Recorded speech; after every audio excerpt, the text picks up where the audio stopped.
Hey guys, Green Red Jello, it's your boy Chudsy Wubsy. Welcome to another episode of The Last Week Out. Is there an echo in here? Echo in here. We fixed the echo. Oh yeah, we did fix the echo with a poker table, dude, because we're a bunch of ingenuitive sons of bees in here, dude. And I'm going to try not to curse, but I'm going to say dude a lot, so just what it is, dude. Just what it is, okay? And so check this out. I love to vape. Danny loves the vape. Our guest loves the vape. David is a vape god. That's what he does. He makes vape juice.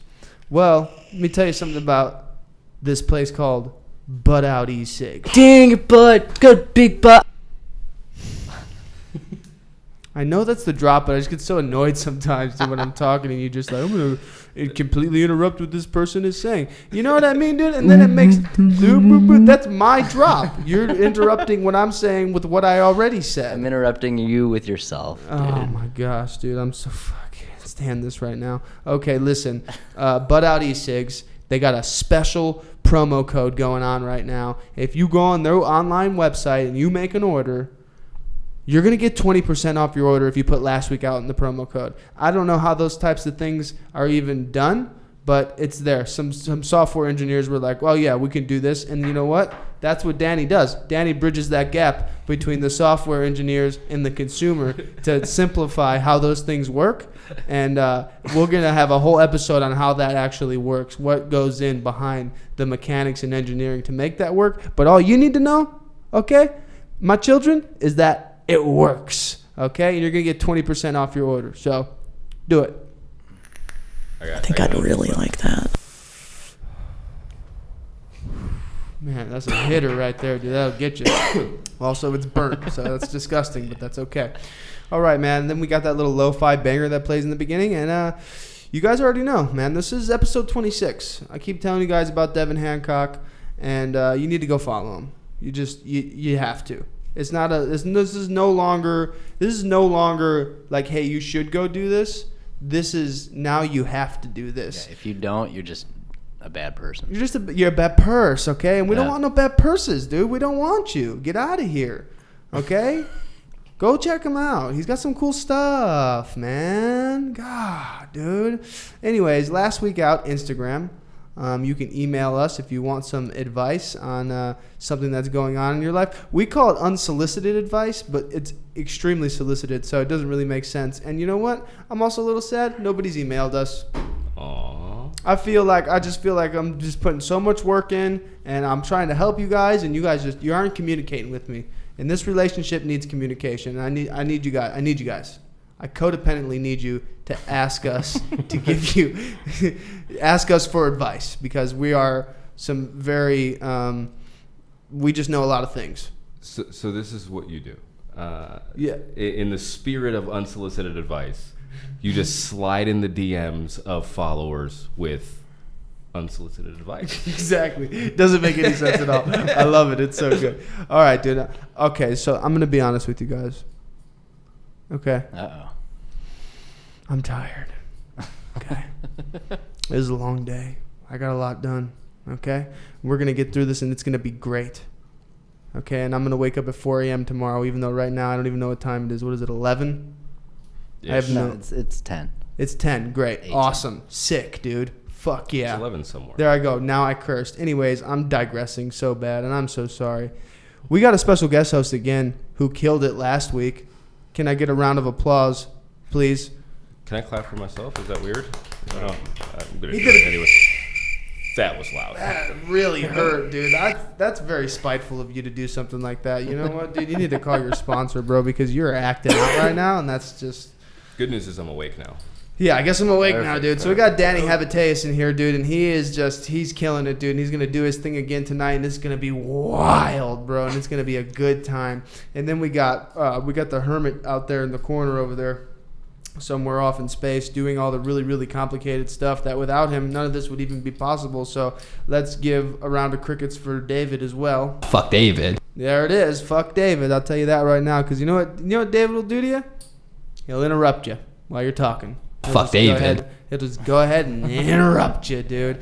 But anyways, I think I got all the plugs. I don't know. We got a special fucking guest, man. And every guest is super special because what we're doing here is a super special thing, dude. Because we're going to get open, we're going to get honest, and we're going to get transparent about the human condition, about what are some of the trials and tribulations that this man has been through, and then we're gonna relate, man. We're gonna relate, because that's the thing, dude. Is like as humans, on a really like simple level, we all relate. Even though outside circumstances are entirely different, there's something about the internal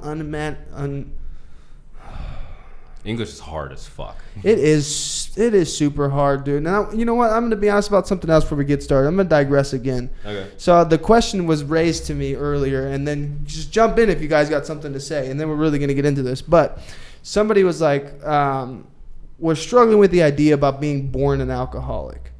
And we started talking, and essentially it was like, I feel like if I was raised differently, maybe I wouldn't have been an alcoholic. Right? And like, what we're led to believe, right, is that we're born that way. That it doesn't matter, even though our outside circumstances definitely play a huge role in our alcoholism, right, in our behavior, okay, but that doesn't necessarily make us an alcoholic, because the thing is like, I came from a really good home. I was super blessed and super fortunate. The parents were there. They were supportive. They made sure that I had everything I needed. When I was 10 years old and I wanted a bass guitar, they got me a bass guitar for Christmas. Did I ever learn how to play it? Absolutely not. But they went and they got it for me because they were just there for me, and they supported me, and it was super rad. But guess what? Still started intravenously using heroin at like the age of 16. So it's like where and why? Okay. This is nature versus nurture. That's what you're getting at? I guess. I hear people say nature versus nurture all the time, and I'm like, I don't even know what the fuck you're saying right now, dude. And it doesn't even matter. Anyways, dude, but then I started to analyze my life, and I was like, okay. And I like started thinking, and I was almost appalled at myself, but I realized that at a really young age, I loved attention. Any kind of attention I could possibly get. And I like was looking back, and it was just like kind of hit me like a thunderbolt, dude. When I was in like 3rd or 4th grade, I would see kids that went to like this speech impediment class, and I saw the attention that they were getting, and I was. Did you fake a speech impediment? I faked a speech impediment so I could go to this like get this special attention, dude, and it was wild. And the whole time I remember, I'm looking back and I'm thinking about it, and I was like, I don't have a speech impediment. And it's like, if these people were to find out that I don't even have a speech impediment, and they're like, we were born with this, and you're over here faking it, what the hell is wrong with you? You can speak normally, and you're not even utilizing it. And then there was, in like 8th grade, the same thing happened. I realized that if I played really dumb and like did not do well, that I would be in remedial classes, which were really slow and work at your own pace type of stuff. So I did that, but what ended up happening eventually is that I got so far behind in school in general that I ended up being dumb because of it. See, I can't even find the right words to explain what I'm trying to say. You want to know why? Because I faked being dumb, and now I'm dumb. You know what I mean? Backfire. I feel like I just went on a journey in a car, blindfolded, and have no idea where I ended up. Does anybody else? Am I alone? Yes. I agree with you. Okay. All right. Oh, yes, I agree. All right. That's all right for sure. Well, I appreciate the. Yeah. No problem. And so I got my GED in prison, so that's what's up. Hell yeah. All right, back to our special guest, dude, Mr. Brennen, right? It's Brennen. Okay, good, because I wasn't sure. I'm pretty sure it's Brennen, but I really hope it is, dude. Maybe it's Brenton. I have no idea if that's even a real name, dude. Speaking of that, how many people call you the wrong name? Like Brendan, I feel like you probably get a lot. My entire life. Yeah. Brendan, Brandon. Yeah. I had a Steve. teacher reading off a list. I got called Brenda one time. Oh, yikes. Ooh, yeah. How old were you when that happened? I'm guessing elementary school. So you probably got made fun of. Yeah. Yeah, dude, kids are Oh, ruthless. Ty, that goes right into it. So, where did you go to elementary school? I went to a school called Town Meadows. Where the is that, dude? So I grew up in Gilbert, Arizona. No shit. So- Nice. Like the burbs. Nice. White privilege. Yeah. Wait, have you lived in like this area your entire life? I've traveled away a little bit. I Huh. always think the grass is greener on the other side, so I'll go test it out, and then I end up making my way back here. Yeah. Right. East Valley mainly. That's where I grew up. Yeah, Gilbert. Interesting. So I get so my last name is Heptaeus, which means I spent the entirety of my middle school years being called hepatitis, which is not ideal, right? Like, so I absolutely get that. So I'm really Hepatitis D. yeah. So like, and for whatever reason, Danny Diabetes has taken off. So like, literally any sort That of one's pretty good, dude. That's the one Danny I just Diabetes is pretty good. yeah. So whatever. It's always some sort of illness that I will never have a good Instagram name, right? So whatever. Hold right? on, Like, dude. Hold on. At Danny Diabetes? Yeah. That would be a sick Instagram handle, dude. At Danny Diabetes. I'll try it for a week and see what happens. Okay, cool. right? Anyways. Super excited to have this conversation with Brennen, right? I feel like we relate in this way. You can tell me how far off base I am. I know a good amount of people, right? And you're one of the more popular people that I know in terms of the amount of people that you know. But I typically show up to places. So I think we had this conversation, right? Like, I don't necessarily have a specific group that I'm with at all times, right? I don't know if you feel like this at all, but I typically compartmentalize kind of, this is my poker group and this is my fantasy football group. And is that something that like exists, or just kind of want to get into the sense of how you orient yourself to the world, if that makes sense? I 100% relate with that, and I feel like I've always been like that too, like even in school. But I feel like I know a lot of people. I feel like I'm friends with a lot of people. I can call them friends, but I don't have one group. And sometimes I feel like that. Sometimes I've been jealous of people that have that really core group of friends. They got sober together, whatever it is, like they're always together. I can't say like I have a best friend or a core group of friends. That phrase is weird to me, by the way. Best, right? It's like it implies one, and BFF? it's just odd to Yeah. me. I've had this conversation with people. Sorry, but I relate to that. Yeah, like I do know a lot of people, but I don't have a group. Have you like thought about like, is that a conscious thing? Two, maybe it helps to like understand kind of your upbringing, or like what you experienced as a child. Do you think it stems from kind of your experience growing up, or where does that come from? I think it could.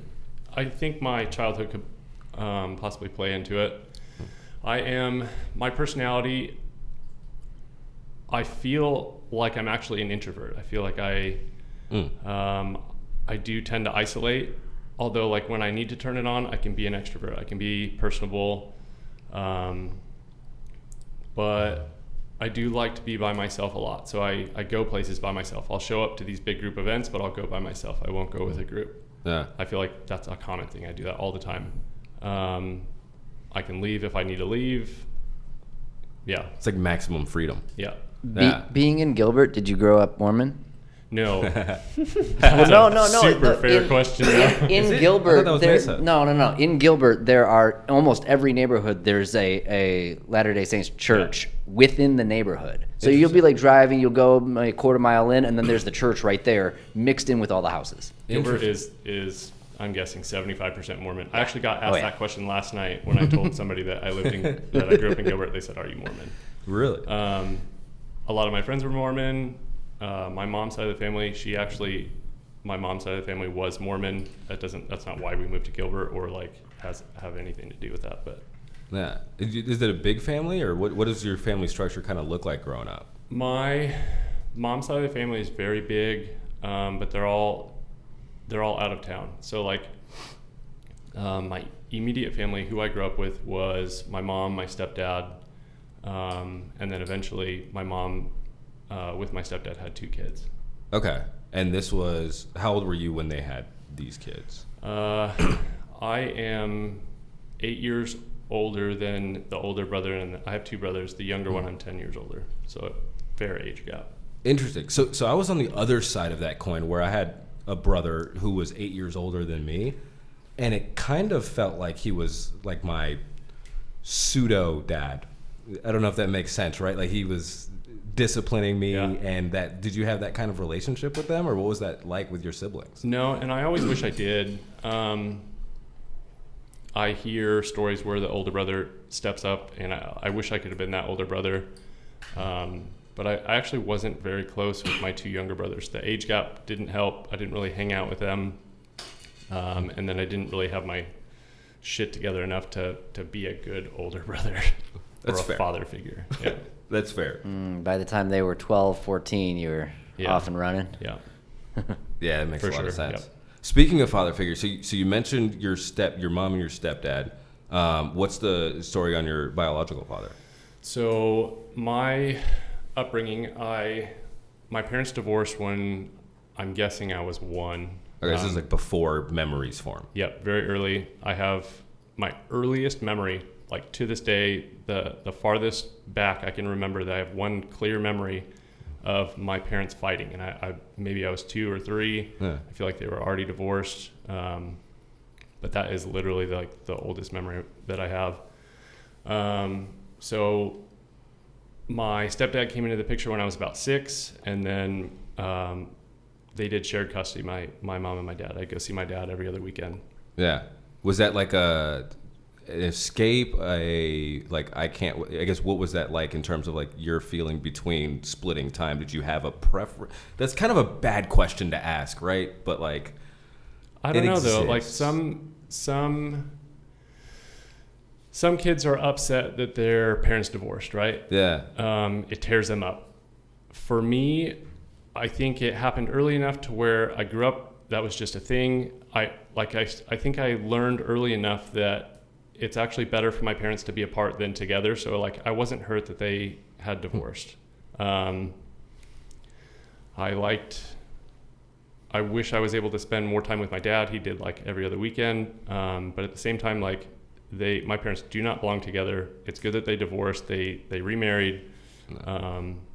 Like sharing time, splitting holidays, having 2 Christmases. That was cool. Yeah, that was pretty my sad. thought. I was like, dude, that's 2 Christmases. That's 2 birthdays. And then when they remarry, and you have step parents, then you have step grandparents, and like And presents from they're 4 and families. they're dying for your love. Yeah. They want you to like them, so they're gonna hook it up. Do you get? I don't have. My parents have stayed together my entire life. I'm wondering if step parents like try a little bit harder, and go a little bit extra with the gift giving and the like you're allowed to do whatever the fuck you want kind of thing. Yeah, if they're a good person. But if they're a shitty individual, then they're gonna be a shitty step parent more than likely. Yeah. All right. I guess That's fair. really interesting that you kind of had that, intuitive thought about your parents' relationship at a young age. That's really, really interesting. I never even questioned it. Like I didn't even think like why are they not together? Why is like my mom not with my dad? It was just the way it was. It's just normal. Yeah. I mean, you didn't really know anything different, right? Like from the No. first moment, like they're not married, they're living separate lives. Honestly, I feel like these days that's just common America. Yeah, with me, I Divorce got rate. it. My dad sucks. I was like, why were we with him in the first place? Yeah, it's odder to see people that are together for extended It's a period of rarity times than I think you're absolutely your parents were ahead of the curve, right? Like they were ahead of their time. Yeah. Yeah. So I guess what does adolescent life look like? You're coming into your own as an individual as opposed to like just being a child in your parents' home. I guess what does that look like as you're going about your experience kind of growing up? Thinking about my childhood, I have so many mixed thoughts with, like, was I okay or was I not okay? Wait, what do you mean? Like, was I a happy kid or was I sad? Like, I feel like I excelled in certain areas. Like I said, I feel like I'm an introvert, but I can be an extrovert. So like I was social, I had friends, but at the same time I was lonely. I could be in a group of 1,000 people and feel alone. And so like in hindsight, I'm trying to look back and like think, like, was I okay as a kid? Did I have a good upbringing? Was I a bad kid? Was I sad?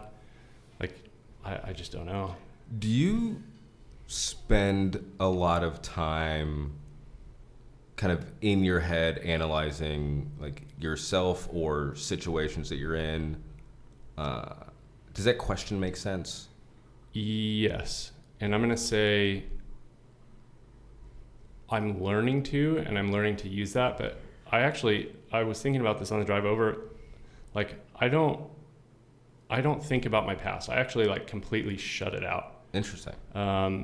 When we get into recovery and we start like digging into our past and 4 steps and whatnot, like I maybe it's like intentionally, subconsciously, I don't know, like I block out my past. I have a hard time remembering when things happened.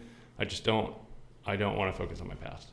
Is that like a conscious decision, or do you just find yourself like, oh shit, I don't remember any of this stuff?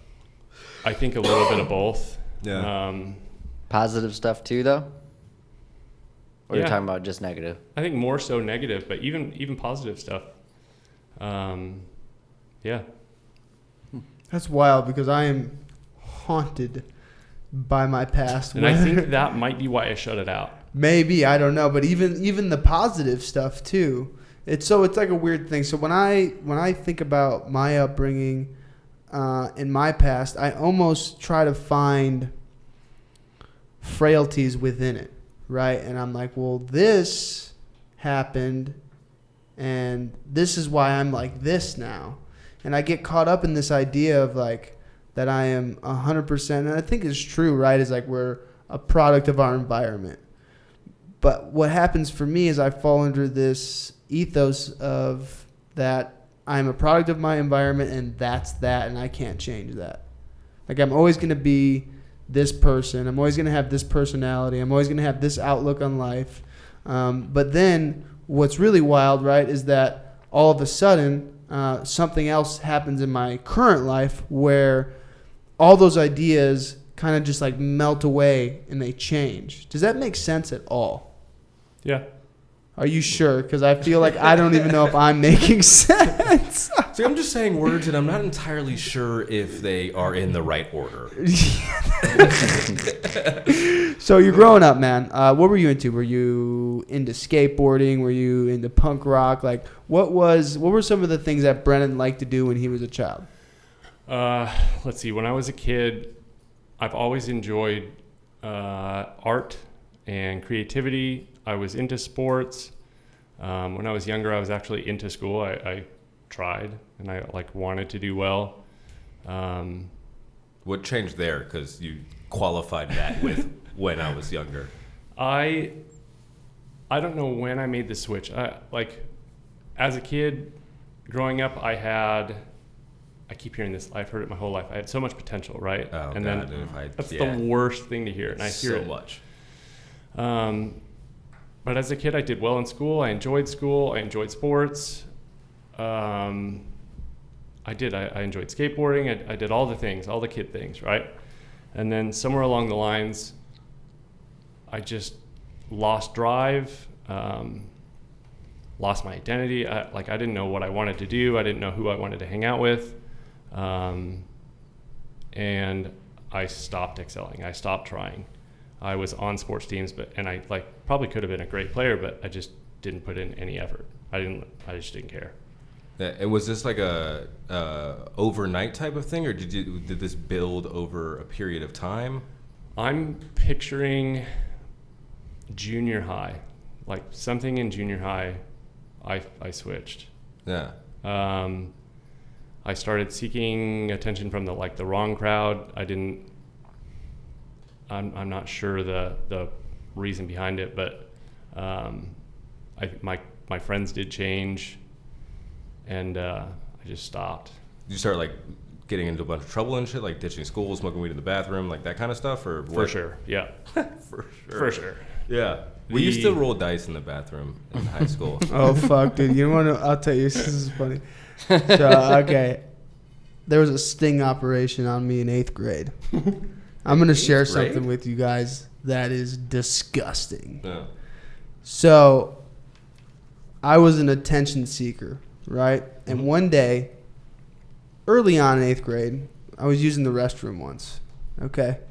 This is going to be disgusting. All right? Yeah, you can tell we're going down that path and I'm nervous. Yeah, it's okay. So, I was defecating, Yeah. okay? And I was cleaning myself. And then I looked at the toilet paper, and then I looked at the wall.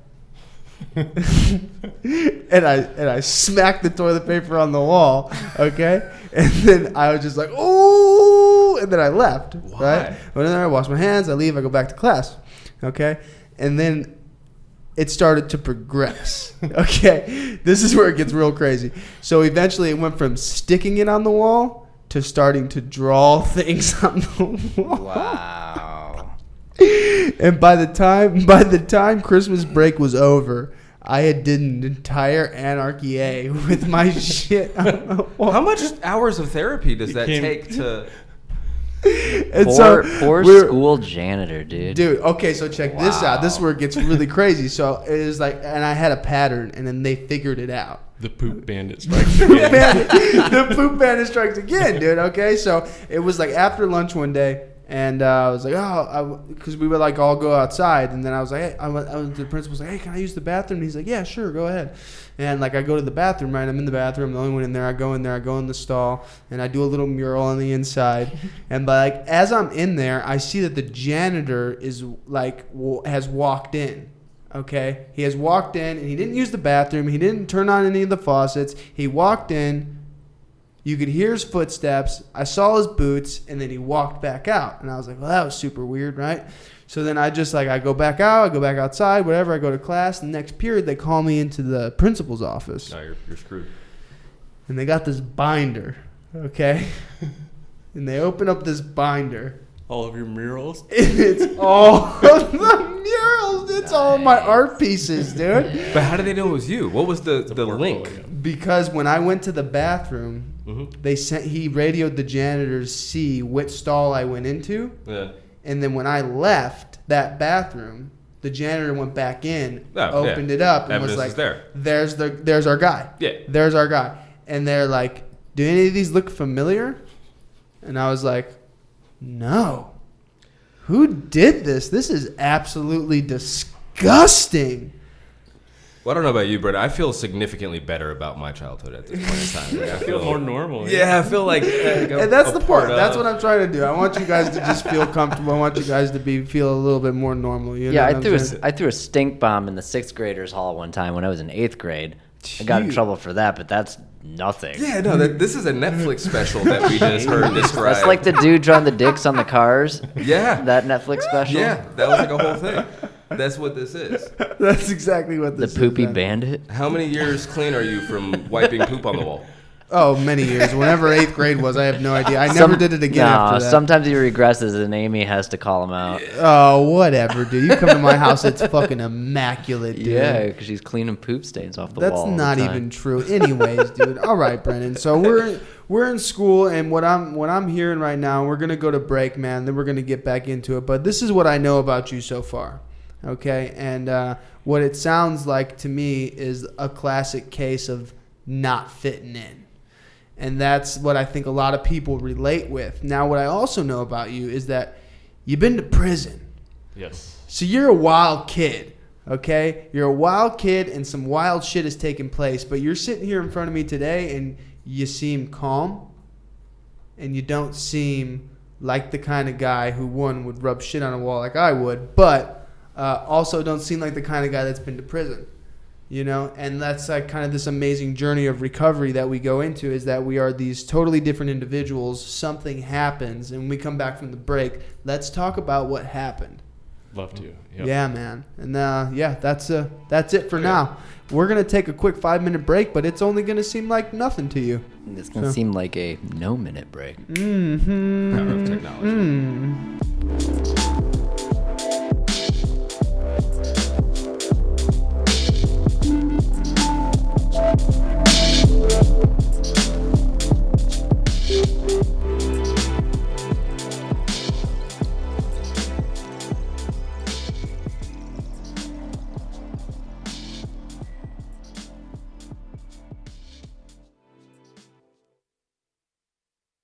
Good evening, my friends. It's Commander Cutie, Mr. Chudsy Wubsy from the Last Week Out podcast, and we've got some exciting news for y'all. Over here at the Last Week Out podcast, we are produced by Slack Media, and they have a special promotion going on right now.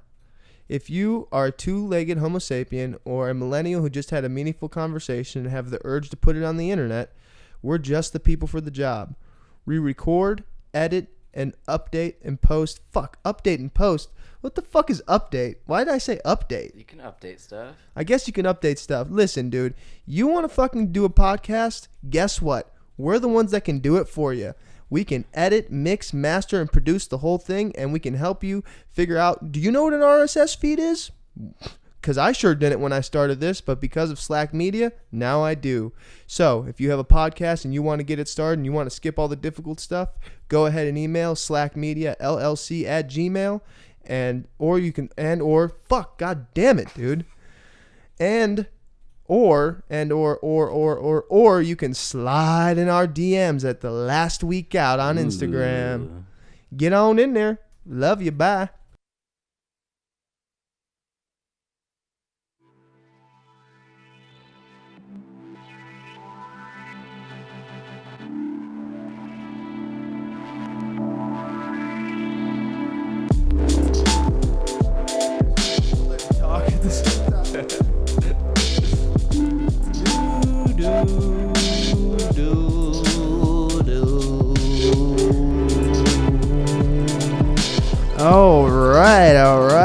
All right. Don't forget to subscribe.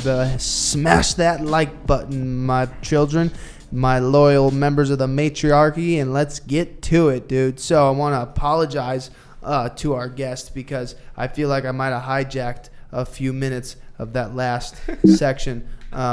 Typically, we get to know the guest a lot more, and I was just feeling crazy. So I want to apologize for stealing your thunder. So essentially, this is what we know about you. Okay, is that you're a wild kid, and let's talk about about you being a wild kid. So it kind of helped out, right? Because you talked about the sting operation, and then over the break, we kind of learned that you went through a similar experience with effectively a sting operation that was run on you. That was pretty interesting. Yes. It's actually... Maybe we don't say any names to protect the innocent? Definitely. All right, that's fair. Let's Quentin Tarantino this. Let's Quentin Tarantino this, okay? You went to prison because you had 26 felonies. Wait, how is this Quentin Tarantino? We already gave him the, what is not the plot, obviously not the plot of the story, but we already gave them, Summary. the fucking banger, dude, the end, dude. You went to prison, you had 26 felonies, so let's start at felony number 1. Yep, so... Anyways. My drug addiction took me to some dark places. I got to the point to where I was doing whatever I wanted. I needed drugs, and I needed to support my habit. My life had gotten so down, let's just say depressing, that like I didn't care if I lived or died. I knew that the things I was doing were illegal. The penalties were going to catch up to me. I'm like sabotaging my credit, doing all of these criminal behaviors, like not caring if these things are stacking up against me, because like I didn't care if I was going to live or die. I actually planned on dying. I had multiple suicides, suicide attempts, to where like I just didn't care. I'm committing all of these crimes. Like the end result, I had 26 felonies. Yeah, I had 4 cases over the course of a year. This was after a relapse. I went back out, and over the course of a year, I racked up 26 felonies, 4 different cases. And in this time, the detectives, the police, are trying to get me to come in. They're investigating. They're building these cases against me, and then eventually it caught up to me. So, and I was still alive for it. So 26 is so ridiculous. I feel like they should have a mercy rule, like when in Little League, when you're losing by like 13, they just call the game. Yeah. No, that sounds fair. I learned though that they throw everything at you that they can, and they just hope whatever sticks, right? And the Everything in stuck. the end, I had 6 felonies. I had all of them dropped, but 6. But Wait, so you had already been sober, like in the program of AA? my story involves a lot of relapses. I've been in and out of recovery since I was 16. And how old are you now? I am 32. Okay, so 16 years. Yeah. Okay. Yeah. It's crazy to think about, but yeah. And so I'd been in and out of the program. I'd put together some time, and each time it got a little bit better, but I didn't commit to it. And so this last time I had 2 years sober. I was super dry, like no program whatsoever, and I ended up going back out. And I do all these crimes, and then they're trying to hunt me down, right? So they end up catching me. My car breaks down. I'm homeless. I was sleeping in my car, and then my car breaks down, so I'm stuck there. So I reached out to a friend also in the program, a longtime friend, and asked her if she would help me with a motel room or a hotel room for a night. And so my plan actually that night, like I had a bunch of stolen things. My plan was the next morning after I wake up from this hotel room, I'm gonna go pawn all these things. I'm gonna get as much heroin as I can, and I'm gonna overdose. This is my suicide, right? I've tried it in the past, but this time I was not gonna fail. And so I'm at this motel room, and I learn later as I'm reading the police reports that the police tracked my phone to this motel. Find my friends. It's like Basically, some CIA level stuff. they tracked my phone to the motel. I guess they look up in the motel registry to see if my name's there, right? But my name's not there. It was paid for under this close friend's credit card.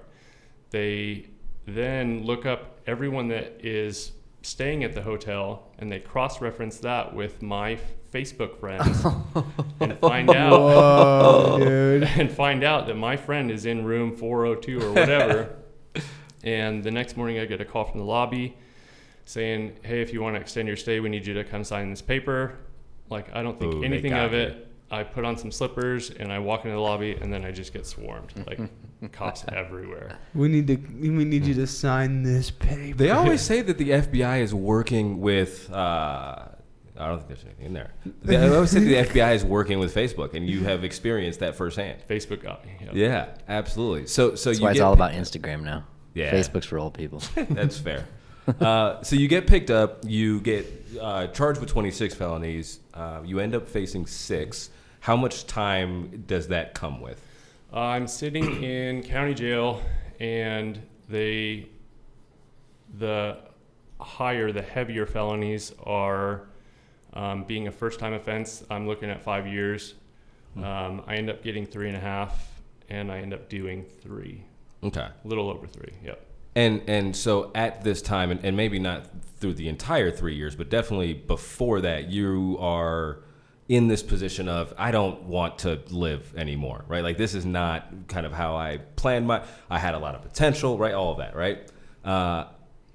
I assume, and maybe this is the wrong assumption, but I assume that that's not the case today, right? No. So I guess the question, right, that begs the question of what changed, or how do you get from there to where you're at now? I hear the term God shot, and like, so the morning after I got arrested, I was planning on committing suicide. Legitimately, This is like true story. God intervened. I get arrested. I get sent to prison. Like, at the time, this is the worst thing that can happen to me. I fucking absolutely hate my life now. I'm detoxing in county jail. My family wants nothing to do with me. Nobody wants anything to do with me. And so I'm in county jail. I'm looking at doing about 3.5 years. And then somewhere along the lines, like, I just had this switch in my brain that said, like, let's turn your life around. Let's make this like a comeback story. Like, you're getting a second chance at life, even though, like, that's the last thing I wanted a few weeks before that. And so I just made this mental note, like I'm going to turn my life around. I'm going to do whatever I can that's productive. I'm going to use this time away from drugs and society and friends and all that. Like I'm going to use it to better myself.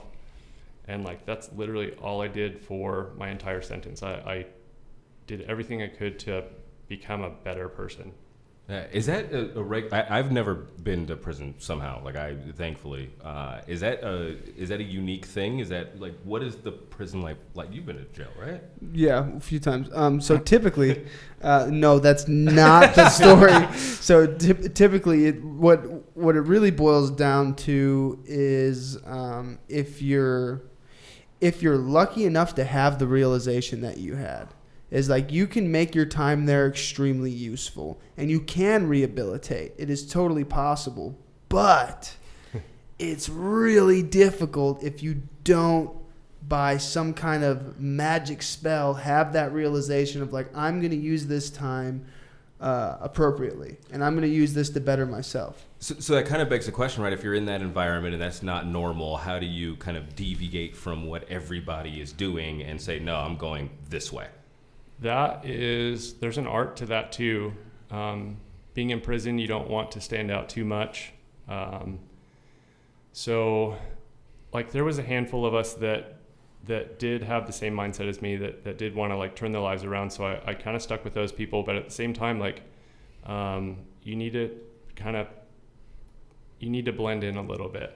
Right. And so I did, I played the game, I did the prison thing, and yeah, it is a rarity. Like in there, most people aren't there trying to change their lives. And a lot of them actually regress in prison. They go in there with morals and standards, and then like those go away when they go to prison. Yeah. And they adopt that prison lifestyle. And some of them just literally adopt that lifestyle. Like that's their new life. Yeah. So how long ago was it? Like how long have you been out? I have been out for a little over a year. I'd say a year and 4 or 5 months. Oh, so not for very long. So there's still a little period of readjustment from being institutionalized. Definitely. Because for 3 years, that's heavy. Now, I only did about a winter solstice on my last stint. How long is that? I have no idea what that means. Is that like 2 weeks or 6 months? I don't even know. Is that 12 hours? I did 7 months on a year, dude. With work furloughs and weekends. I didn't have no fucking pussy-ass work furlough, dude. If you're getting out on work furlough, you're a freaking puss, dude. Do the time. Do the crime. Do the time, bud. Okay? Yeah, that was your attitude going in, I remember. Yeah, it was. Well, I didn't really have a choice. No, yeah, so that's tough. That readjustment period is tough because I know the day that I got out, I went to the DMV because you had to like get a new license, new address, all this stuff.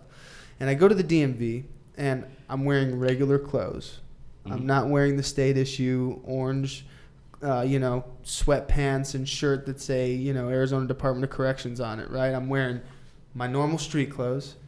I'm seeing women for the first time. I'm seeing babies for the first time. And I'm in the DMV and I'm sweating, dude. Yeah. And it's not hot in there. Yeah. The AC's turned down to 37 degrees. It's freezing in there and I'm sweating. And the loudspeaker's going off and the baby's crying and I can smell a woman for the first time in a little while. And I start to freak out. And that's only with 7 months, right? That's only and with I don't want to 7. say only, like that's probably the fucking long ass time to be. Right. Well, that was earlier today. That was earlier today. So yeah, there's a serious readjustment period after that. And so how are you feeling with that? What's that readjustment period been like for you? When I first got out, I remember my dad picked me up. He actually flew out from Colorado, picked me up, and we got in the car. And I remember being in the car, like watching things go by and like feeling like we were going so fast, right? Mm-hmm. And then I get home and like within the first week I get a cell phone and I'm back on social media. And I remember like everything on the outside is so fast paced and I started to get overwhelmed. I'm looking at like one, all of the messages that stacked up over the years. And then two, just like how fast things are coming in. And it was very overwhelming. All the senses and all the smells. Those are new smells. I haven't smelled that smell in 3 years. to where it was overwhelming. I had to take breaks. I got really big into fitness when I was in there, and it's has been and was like more so to help my head. And so I remember like being overwhelmed, and so I would go running, but then like a few hours later I'd get overwhelmed again, so I'd go running again. There was times to where like I'm running like 9 miles a day, just like exerting myself so I can like sleep at night. Huh. That is something that I never would have considered, right? Like the idea of like smells are overwhelming, It's right? it's a senses overload. So we went and got some food right when I got out, and I remember like we went into this place and I like ordered the food, and then she gave me a cup, and then I went to go fill it up at the fountain drink station. Yeah. And I fucking freaked out, dude. Because, like, the colors that were coming out were so vibrant, and the sounds, and the fizzy, you're filling it up, you're like, whoa. It's like a lot of stuff that people typically take for granted, Definitely. I imagine, right? Mm-hmm. So does that fade over time, or is that like a conscious effort to try to get used to the pace and all of the different sensory overload type things, or what does that adjustment look like? It was a conscious effort. It did fade over time. Like eventually I did get used to it. Like I have lived that lifestyle before, so I eventually got back into it. Prison for me was a good thing, and that's so rare to hear. Like for me, it changed my life. It did, I think, what they want it to do, like what it's meant to do, but what it normally doesn't do for most people. It was a wake-up call for me. I got just enough time. I keep thinking, like, if I had only gotten a year, would it have worked? Like, would it have been long enough for me to, like, snap out of it? And so, like, it sucks that I had to do 3 years, and I lost 3 years of my life. But at the same time, like, I woke up, and I had this new drive to, like, I need to get my shit together. Like, I don't want to be a dirtbag for the rest of my life. Yeah, that drive that was lost in adolescence is all of a sudden back. Yep. Wow, that's beautiful, dude. And it seems like, just from the outside, knowing you kind of in the way that I do, it seems like you're kind of, I don't want to say reliving, but maybe reactivating that potential, right? So we were talking about during the breaks so fun fact, before roughly 6 hours ago maybe, you had never listened to a podcast before, right? Which is actually like unique, I think, right? That you're probably in the 1% of population at this point.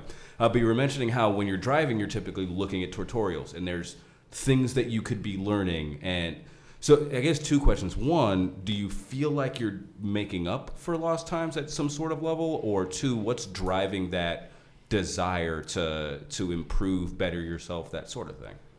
Very much so. Like sometimes I feel like it might not be a good thing, but I am trying to make up for lost time. I am trying to live up to my potential. I've heard it my whole life. I do feel it. I feel like I have potential, but I've never put in the effort in life. And like I want to be a good person. I want to succeed. My whole life I spent trying to get my parents to approve of me. I was always trying to win their approval in whatever it was, like sports, school, whatever. And like when I was very young, I did, but then like it stopped. Like there was no reason for them to be proud of me. And like even to this day, I'm 32. Like I still call my parents, like bragging to them, like put this picture up on your fridge, right? Like be proud of me, please. I get that, dude. So I got this new gig recently, and when I told my dad, he has never been as proud of me as he has when he heard where I got the job at, right? He, like, I could see it, and then he was like calling me on a regular basis, and I was like, oh, okay, I see. And part of me felt that, like, oh, this is a missing piece. Like, this is a piece that I've been missing for a while, right? And it's an interesting way, like, it's interesting to be able to see, like, oh, this has driven, like, this desire has driven a lot of behavior.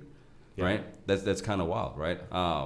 So the other thing that I know, and I mean, you have a camera sitting there right now. It seems like photography is kind of a big portion of your attention right now. Where does that come from? And I guess what is that look like for you?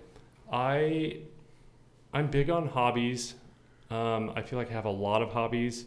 I enjoy sports. I enjoy social events, but photography for me is I've always been an artist, into some form of creativity. I have, in my adult years, gotten into technology. I like tech, right? And so like photography is a mix of creativity and tech. So I got into that years back.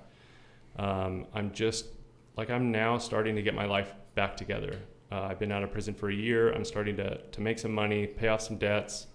And so I started getting some camera equipment again, and it's a good release for me. It's like almost part of my program, just a healthy hobby. It takes up a good amount of time. It's relaxing for me. It's therapeutic. And so if you guys have seen me over the past month, I have my camera everywhere. It's literally sitting right in front of me.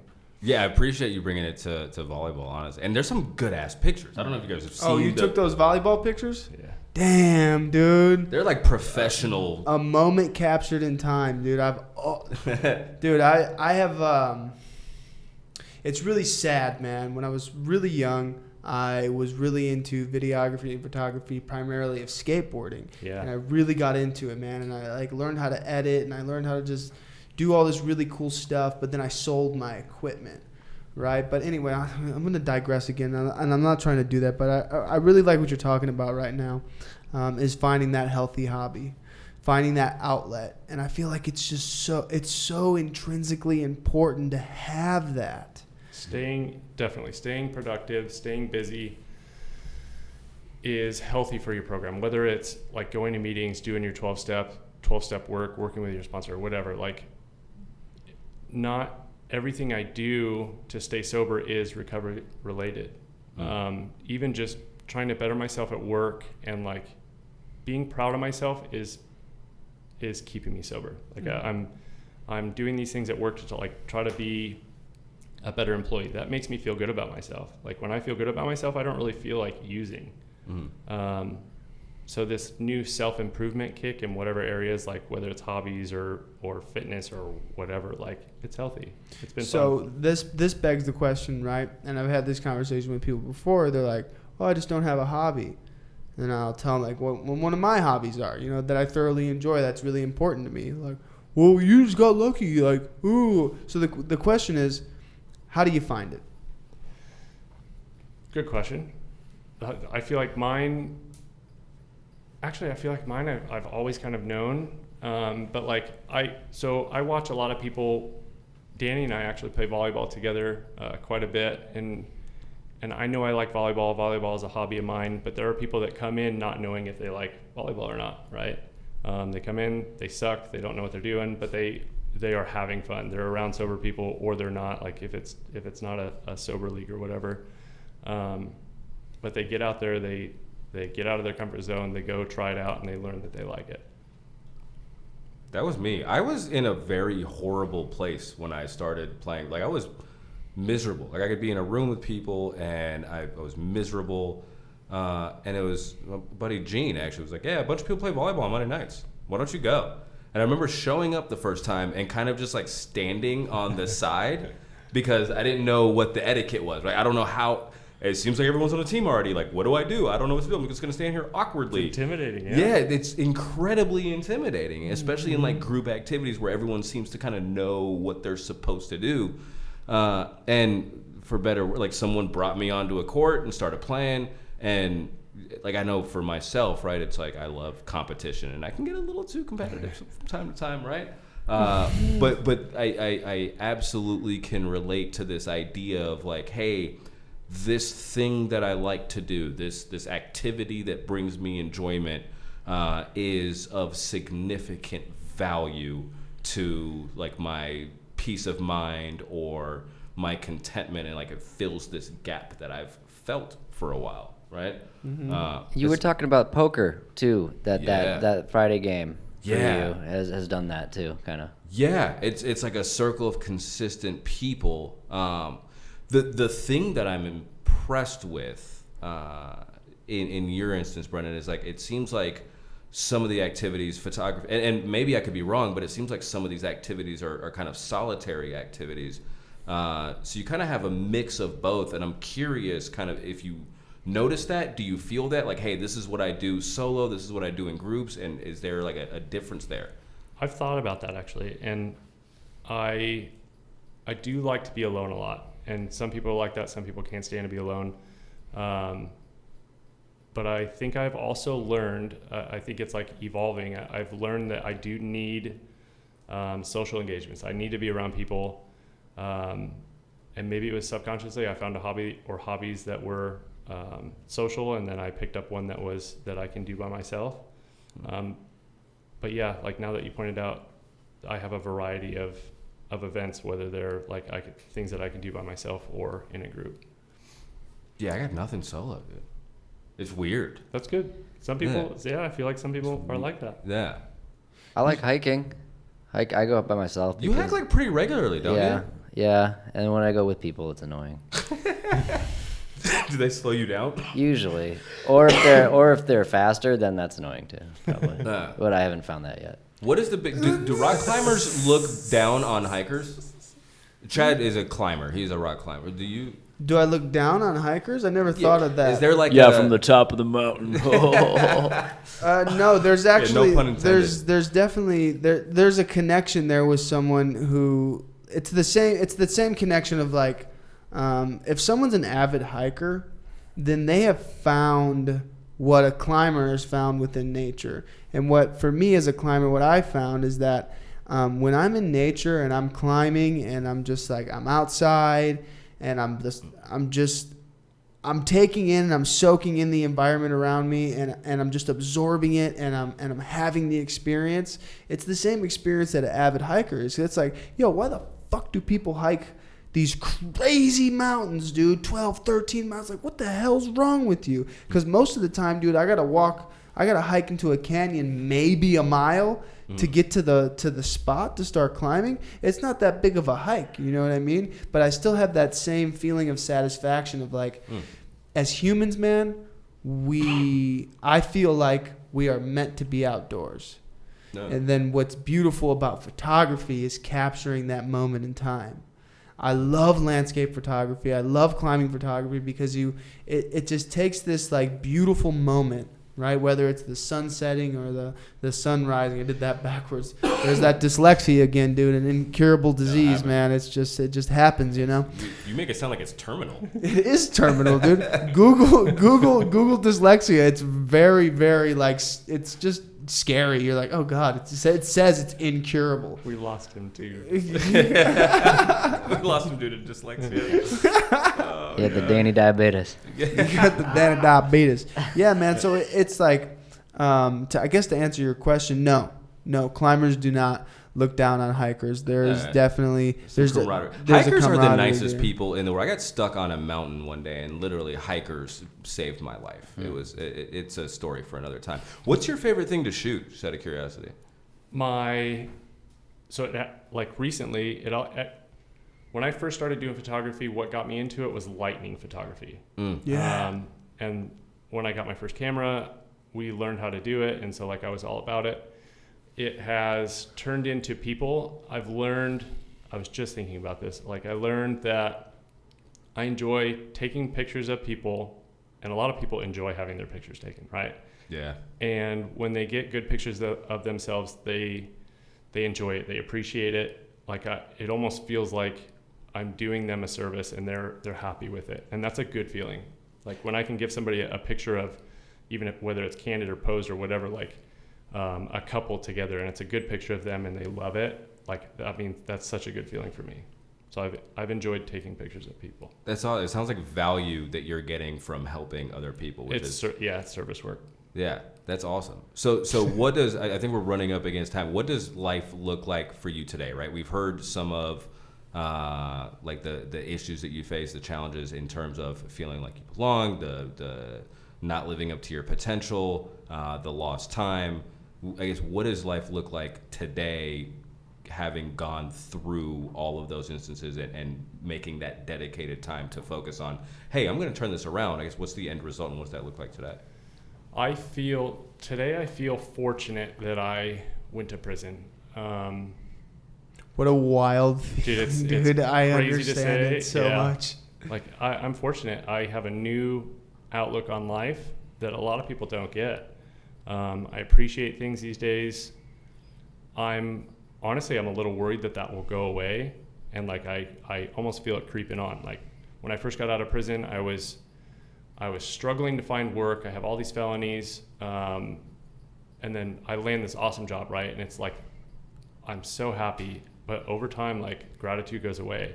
This awesome job that I got that I should not have gotten. Now I want a raise, and then I want another raise. And like the car that I was fortunate enough to get, like when I got out of prison, now it's not good enough. And so I am trying to stay away from that. I want to appreciate life like I did when I first got out. But society or whatever it is, it's creeping back up. Today, I am still trying to climb my way out of the holes that I've dug. Like I have all those years of wreckage and pain and debt, and it's going to take some time. So I'm working on that, working on myself. This self-improvement thing has been a kick. I'm enjoying that. And yeah, that's really it. Hell yeah, dude. That's Yeah, man. super There's a long period of reconstruction ahead. Yeah. That's so beautiful, and I feel like what's been really interesting about this podcast is that it has not really been the normal outline of the podcast. It's been Maybe it's because I haven't listened to a podcast. Maybe that's what it is, dude. I have no idea. It's also a guest host, right? There's a lot of variables. There's a lot of variables, but I mean, my point is that I'm not upset about it. Yeah. You know, and I feel like I'm almost a little bit sad that we're at an hour and we got to cut this off, because we're really starting to get into like some conversation, man, and I'm really, really enjoying it. And I want to thank you for your time, for coming out here and like doing this weird, awkward thing with us that's going on the internet. I really appreciate you coming out and doing this, man, you know. So all the viewers and listeners out there, we love you. Thank you. Please subscribe. Email us at thelastweekout@gmail.com. Hit the like button. Yeah, be the first person to share. send us an email and ask us some questions. Yeah, dude, dust out our email for us, dude. It's getting a little dusty in there, so get up in there and do some housekeeping for us, dude. Send us something. Danny, email you might us win after something. this. Probably not, but you might. DM us on Instagram. It's easier. If you Slide in the DMs. if you slide in our Gmail account, Danny will buy you something. thelastweekout@gmail.com. $1 limit. Yeah, $1 limit, but he's gonna buy you another dollar with that dollar, Hey. and he's gonna flip that dollar. It's called investments, okay? Yeah. So diversify your portfolio, losers. I love you.